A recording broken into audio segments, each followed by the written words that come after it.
Oh, hello. Welcome once again to Stuff and Things, where I like to talk about stuff and occasionally even things. I'm your good friend Bradley, and today is a very pleasant Sunday Stuff and Things. And on this pleasant Sunday Stuff and Things, we have stuff and things to talk about, including upcoming videos, things that you can look forward to on Stuff and Things and working.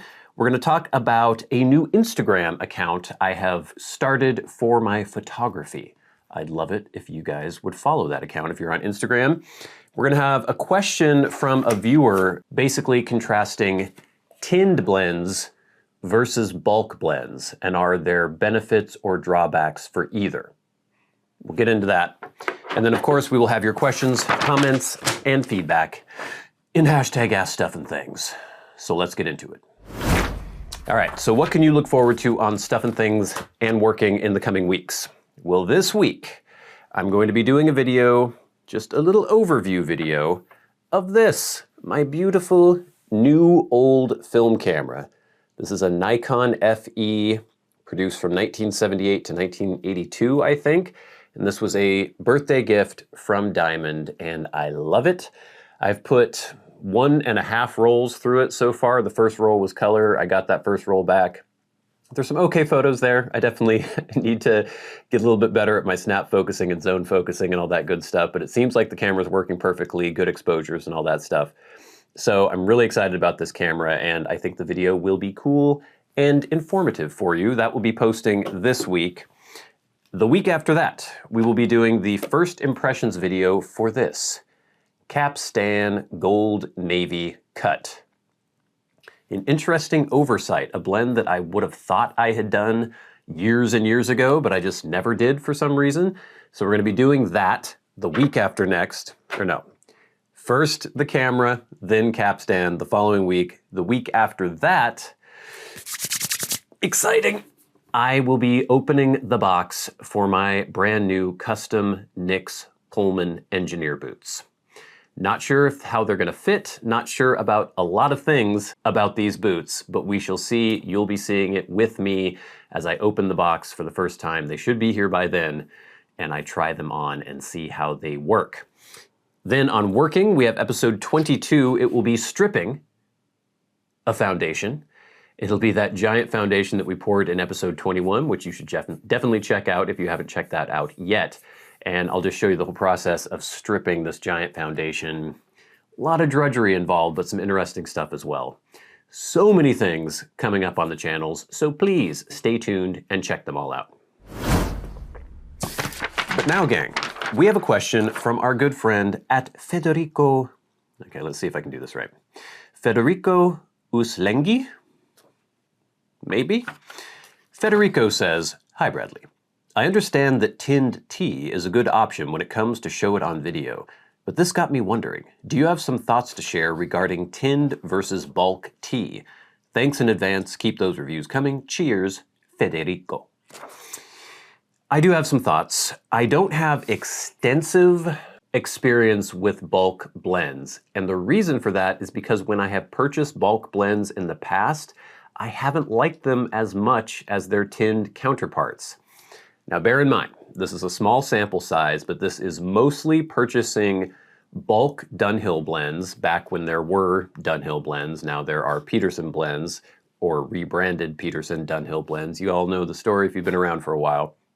But back in the day, I used to get a lot of Dunhill Nightcap, Dunhill Elizabethan, and I had a period where I was really into 965 as well.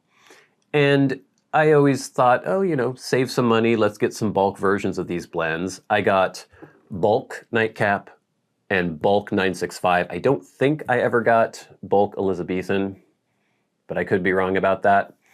What I always found is that the bulk versions were usually drier and usually more ill-behaved in the pipe, and they didn't have that quality that I appreciate with a tin that has been vacuum sealed, compressed into this little tin.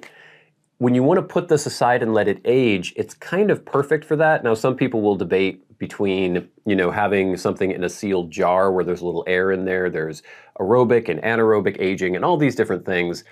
I always tend to prefer a vacuum sealed, very tightly compressed tin for aging. And there's just something about the way the blend behaves. Now, obviously, they're not doing different batches for bulk and different batches for tinned. It's all coming from the same barrel. I mean, barrel, the metaphorical barrel that they're getting these blends from. But it's just the way they're stored, and I find that it's more variable when it's bulk because you never know how long it's been stored. You never know exactly how it's been stored. When you're purchasing bulk blends from a retailer, whether it's a brick and mortar or an online retailer, are they keeping it in hermetically sealed containers? Is there a lot more air going through the blend? It's not compressed. It changes the character. And I always prefer the tinned version of blends when I have been able to compare one-to-one the tinned version versus the bulk version. And it's not bad by any means, but I just like the tin version. I like the tin is just the perfect size and shape as well for storing. I have some bulk blends that I put in mason jars like this or canning jars like this, and it's fine, but they're harder to stack, they're harder to store.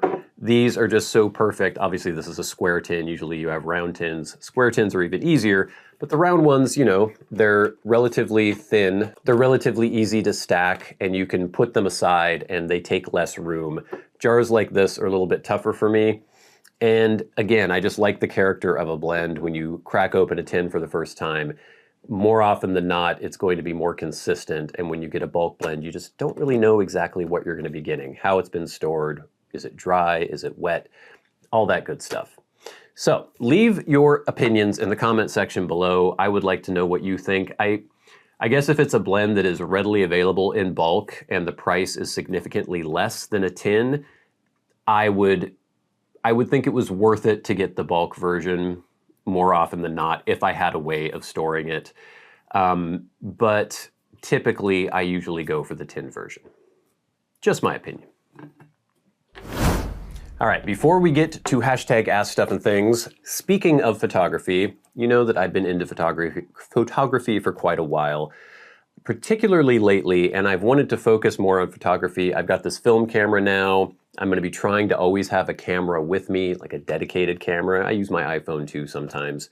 But I'm going to be posting more photographs, and I figured it would make sense to make a separate Instagram account just for photography, just for the photographs that I post. And so I have done that. There are only 2 posts on it so far, but there will definitely be more coming. I don't know how often I'll be posting, probably at least once a week. We'll see. Depends on how often I'm able to get any pictures that I think are worth sharing, because any of you who do photography will know that most of your photos aren't really worth sharing. They're not keepers. They might be fine, but they're not. Photography is a lot of failure punctuated by a few successes every once in a while. Anyway, I have a new Instagram account. It is called @BradleyAVictor. I guess, does capitalization matter in Instagram accounts? I'm not sure, but it's all lowercase Bradley A. Victor. BradleyAVictor. @BradleyAVictor is my new photography-focused Instagram account. And I would love it if you would follow that. I will probably put a link in the description box below, and you can expect regular updates of, hopefully, interesting pictures. But now, gang, it is time for hashtag #AskStuffandThings. Remember, if you have a question for me and you would like it answered on the Sunday Stuff and Things, tweet at @SATBradley with the hashtag #AskStuffandThings. If you are a Patreon supporter, you can write to me via Patreon and go right to the front of the line. You can hit that super thanks button under this video and go right to the front of the line, or you can leave questions, comments, and feedback under my YouTube videos in the comment section. First, we have some feedback from last week's Sunday Stuff and Things. This is from @FSMora. In regards to all I taste is smoke. Yeah, bruh. But delicious, sweet, velvety, thick smoke with intriguing, spicy notes from oriental soils and a comfy bed of mellow grasses and fen. In other words, pure delight. I tend to agree with you there, FS Mora, and that's something that you will develop. We talked about this last week, about people who might be new to the hobby, not being able to get past the smoky nature of what the hobby entails and being able to drill into the flavors that are underneath that layer of smoke. So we have a little bit more about that too. This is from @JamesR2622, who says, "You're S-ing it too hot. S See, sometimes I do smoke, sometimes I do S. Doesn't make any sense. I just find it amusing to substitute letters sometimes. I think YouTube doesn't like S-ing if I say that, but smoke itself might not be bad. I don't know. Who knows? Google overlords. Smoke it softer and you won't blow out the flavor. That might have something to do with it. I don't know if that actually applies to our good friend Celtic Magic, but maybe. We have at Tom Brown, 1898, to Celtic Magic. If you can only taste S, but you enjoy even the ritual of PSing, then stick with it. I've been PSing for 53 years, and 90% of what reviewers say the taste is lost on me. I like cubed white burley and oriental forward Latakia mixtures. I've also had several comments from people. Sorry, Tom, I'm going to take a little break here. People correcting my pronunciation of Latakia, saying that in Syria it's pronounced Latakia. I'm aware of that, but as Americans, we all have kind of generally agreed to say Latakia, and if I start saying Latakia, then people will think I'm a prick. And I don't really care if people think I'm a prick, but it's like I took Japanese in college, and I know how to pronounce Japanese words when I see them written down, but if I went around pronouncing like karaoke instead of karaoke, people would think I was a doofus. So that's just convention, that's what we do. Anyway, Oriental Forward Latakia mixtures, same as I did in 1971. Aromatics and most Virginia blends do nothing for me, never did. The only suggestion I can offer is to keep at it and you'll find what you like. If not, as Bradley said, it just might not be for you. Good luck. Thank you, Tom. This is at Keenan Binkley, 8333. The game changer for me was after being a cigarette esser for a time, then switching to a pipe. I remember essing a C after a few months of essing the P. The cig tasted like a bingo hall floor after a septic flood, or if you could taste a solid bus stop bench. Very descriptive there. This is from at Hexeter Bonsai. Can't say you don't have generous fans, Bradley. Yes, I had another amazing box opening in the last episode. You won't need to buy tea until you retire at this rate. And then finally at BKFW000, I wouldn't S anything with a Dark Souls-like frog mutant on the label. By the way, I have seen tins of that Dunhill Light Flake selling for over 150 bucks. Yeah, I could believe that. He's referring, the Dark Souls-like frog mutant was the blend that I got from Sutliff. And it did have a Dark Souls-like frog mutant on the cover, but to me, that's a bonus. I think that makes me more likely to enjoy it. And then we have some feedback from GLP's Stratford Revisited. This is once again from at Tom Brown, 1898. Bradley, your initial reaction to Stratford is pretty much my reactions to any vapor. Meh. There have been 3 exceptions over the years. Germain's Royal Jersey Perique. It's a good one. Dan T's Treasure of Ireland Limerick. I've not had that yet, or have I? I don't think so. I don't think so. And one rough and gnarly one. McClellan's 2015. Bulk, cheap, and indestructible. But for a flake with Perique, I'd pick Butera's Kingfisher, which was largely burly. Outstanding, and like all the others except Limerick, gone for good, or at least unobtainable. Great show, as always. Yeah, for me, the Perique, I always prefer the Perique. Can I say always? I think I always prefer the flavor profile of a Virginia Perique. Putting the burley in there, I think kind of ruins it a little bit for me, but that's your taste, and that's what you like. Next, from Andrew Vidal, 5325. 7 years already. It was 7 years since I did the original review of Stratford, I believe. I think so. My concept of time is really slipping. I vividly remember the quest to find a suitable replacement, but it feels like that was just a few years ago, not damn near a decade. The only one of the 3 I tried was Telegraph Hill, still have more than half of an 8-ounce tin.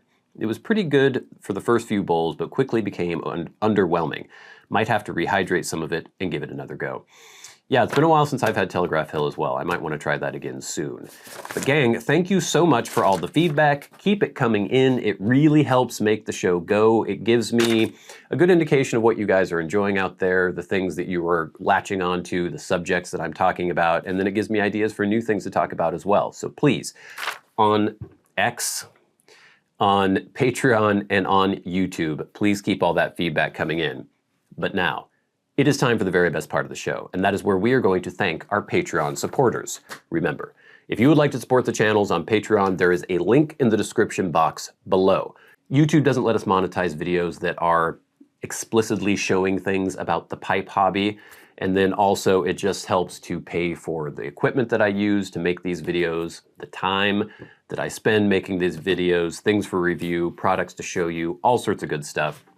And there is a drive right now to get 100 $5 supporters on Patreon, and that Patreon link is in the description box below. You also get ad-free early access to the videos on Stuff and Things on Patreon. So, good deal all around, but every week we like to shout out those who support the channels at $25 or more a month. People like Glenn Dunnington, Jason Buckner, David Gaudreau, Ryan McFadin, Arcturus, Ashes of the Phoenix, and Jonathon Proctor. And of course, the Maniacs, the crazy people who support the channels at $100 a month, people like Bob Magee. And we'll never forget our dearly departed friend and Hall of Fame member, Peter Straub. Gang, thank you so much for watching. Please stay tuned for the video on this lovely little jewel of a film camera, the Nikon FE, coming up. We will have first impressions of Capstan Navy Cut coming up as well. We'll be unboxing my NYX Pullman engineer boots, custom engineer boots, and then on working, definitely check out the previous episode where we poured the giant foundation, and then the newest episode that'll be posting this Friday, in which we strip the foundation. So, until next time, until we meet again, I've been your good friend Bradley. You've been the audience. This has been Stuff and Things on a very pleasant Sunday Stuff and Things. I'll see you later. Kind of hurt my neck. Nodded too forcefully.